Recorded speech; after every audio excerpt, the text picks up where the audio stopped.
Hi guys, lunchtime. We're on Ezra chapter 3. Now when the 7th new moon came and the children of Israel were in the cities, the people gathered as one man to Jerusalem. And Yeshua, son of Yotzadak, and his brothers the priest, and Zerubbabel, son of Shealtiel, and his brothers arose and built the slaughter place of the Elohim of Israel, to offer ascending offerings on it, as it is written in the Torah of Moshe, the man of Elohim. So they set the slaughter place on its stands, being afraid of the people of the lands, and they offered ascending offerings on it to Jehovah, both the morning and evening ascending offerings.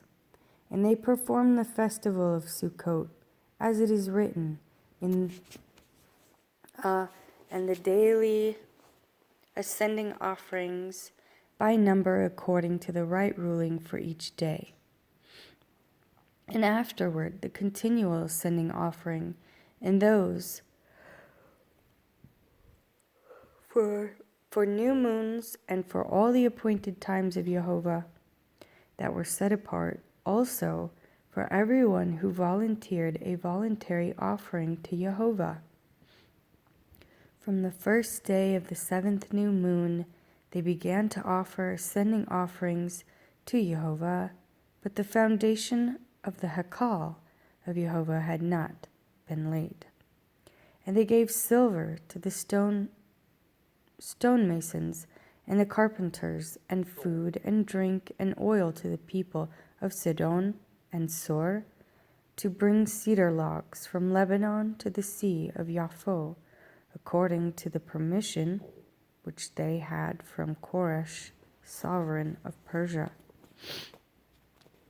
And in the 2nd new moon of the 2nd year of their coming to the house of Elohim, to Jerusalem, Zerubbabel, son of Shealtiel, and Yeshua, son of Yotzadak, and the rest of their brothers, the priests and the Levites, and all those who had come out of the captivity to Jerusalem, began.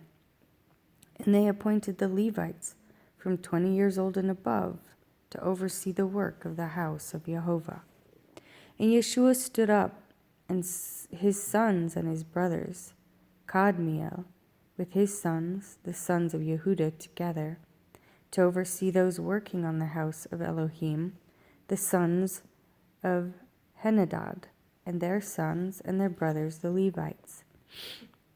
And when the builders laid the foundation of the Hekal of Jehovah, they appointed the priests in their robes with trumpets, and the Levites, the sons of Asaph, with cymbals to praise Jehovah, after the order of David, sovereign of Israel.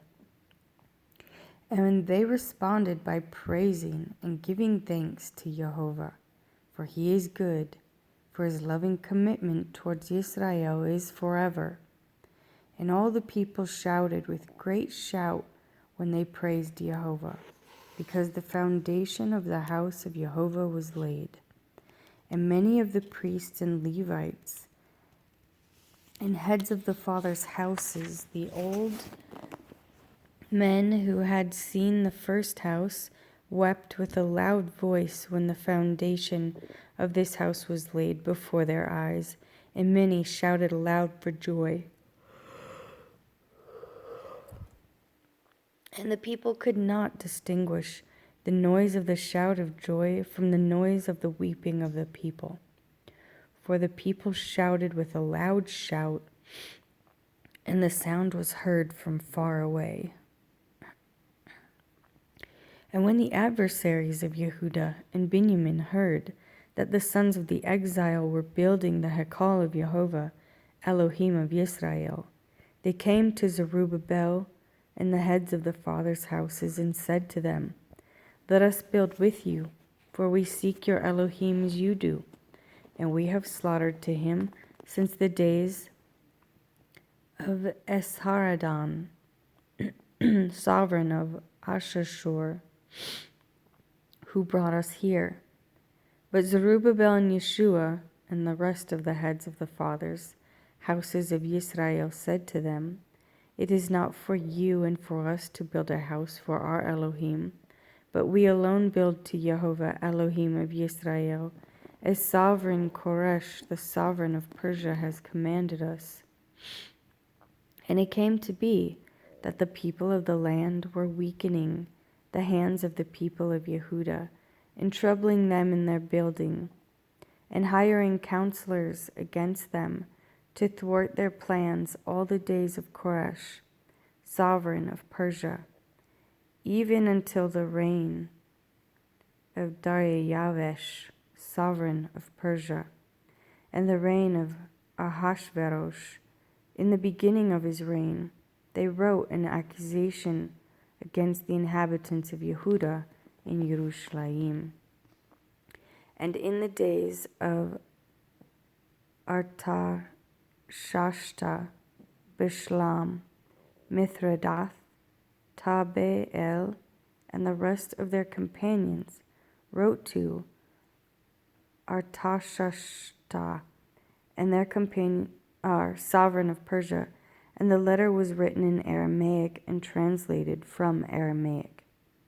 Rehum, the governor of Shimshai, the scribe, wrote a letter against Yerushalayim to sovereign Artashashta. Thus, Rehum, the governor of Shimshai, the scribe, and the rest of their companions, the judges and the emissaries, the consuls, the officials, the people of Erech, and of Babel, and of Shushan, the Dehavites, and the Elamites, and the rest of the nations, whom the great and noble Osnapper took into exile and settled in the cities of Shomeron, and the rest beyond the river. And now, this is a copy of the letter that they sent him to sovereign Artashashta from your servants, the men beyond the river. And now, let it be known to the sovereign that the Yehudim who came up from you have come to us at Yerushalayim and are building the rebellious and evil city, and are completing its walls and repairing the foundations. And now let it now be known to the sovereign that if this city is built and the walls completed, they are not going to pay tax, excise, or toll, and cause the revenue of the sovereign to suffer loss.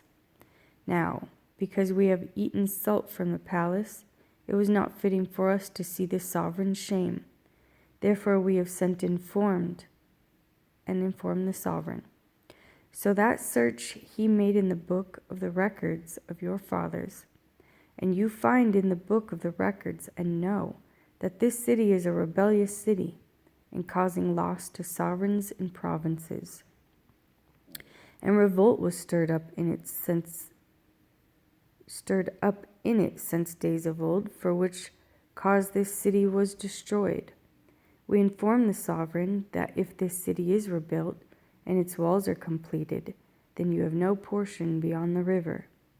The sovereign sent a message to Rehum, the governor, and Shimshai, the scribe, and to the rest of their companions who dwell in Shomeron, and the rest beyond the river, peace. And now, the letter you sent to us has been plainly read before me. And I made the decree, and a search has been made, and it was found that this city in days of old has lifted up itself against sovereigns, and that rebellion and revolt has been made in it. And mighty sovereigns have been made over Yerushalayim, who have ruled over all beyond the river, and tax, excess, and toll were paid to them. Now make a decree to make these men cease, and that this city be not built until the command is given by me. And beware of negligence to do this, Why should damage increase to the hurt of the sovereigns? Now when the copy of the letter of sovereign Artashashta was read before Rehum and Shimshai the scribe and their companions, they went up in a hurry to Yerushalayim against the Yehudim, and made them cease by might and power. And the work of the house of Allah, which is at Yerushalayim, ceased, and it ceased until the 2nd year of the reign of Dariyavesh, sovereign of Persia.